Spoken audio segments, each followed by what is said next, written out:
এই পথকে বেছে নিতে গিয়ে আমার নিজের পরিবারের সাথেও আমার 1 বছরের কোনো সম্পর্ক ছিল না। আমাদের জীবন থেকে জীবনের সামাজিক, রাজনৈতিক, অর্থনৈতিক, সাংস্কৃতিক, পারিবারিক সকল জীবনকে আমাদের থেকে কেড়ে নেওয়া হয়েছিল, কিন্তু আপোষ করিনি। একটাই মনোবল ছিল, একদিন আমরা জিতবো। 5 আগস্ট দাঁড়িয়ে চাংখার বলে যখন বলেছিলাম প্লিজ কেউ কাউকে ছেড়ে যায় না, সেদিন উপস্থিত ছাত্র জনতা কেউ ছেড়ে যায় নাই। বাচ্চা বাচ্চা ছেলেরা রক্ত দিয়ে এই অঙ্গীকার ধরে রেখেছিল। দেশের নাম্বার 1 ট্রেডিং অ্যাপ নিফটি ফার্স্টে পাচ্ছেন ট্রেডিং এর সব সুবিধা, dual এক্সটেন্স access, company analysis, portfolio তৈরি করা সহ আরও অনেক ইউনিক ফিচারের সাথে ট্রেড করতে ডাউনলোড করুন এক্ষুনি। জীবনের সকল সম্ভাবনাকে উপেক্ষা করে রাষ্ট্রের তোরে নিজেকে বিলিয়ে দিতে শিখিয়েছে যে অনুভূতি, সে অনুভূতির নাম বাংলাদেশ জাতীয়তাবাদী ছাত্র। 2016 সালে যখন বিশ্ববিদ্যালয়ে এসেছিলাম,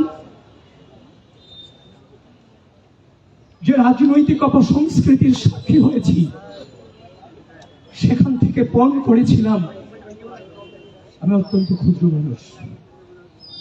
আমি পণ করেছিলাম হয়তো কোনোদিন এই ঢাকা বিশ্ববিদ্যালয়ের মাটিতে সুস্থ ধারার, শ্রদ্ধা, স্নেহের রাজনৈতিক সংস্কৃতির সূচনা হয়তো বা হবে।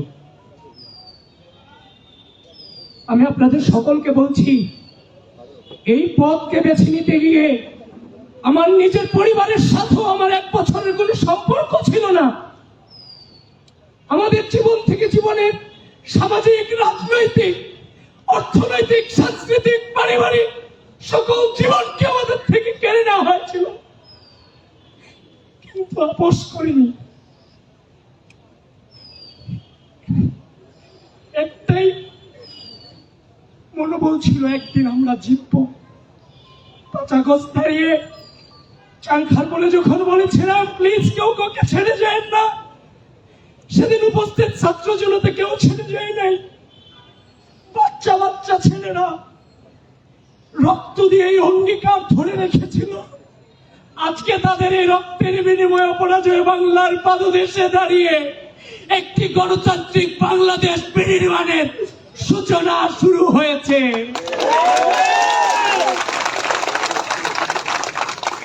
বন্ধুগণ,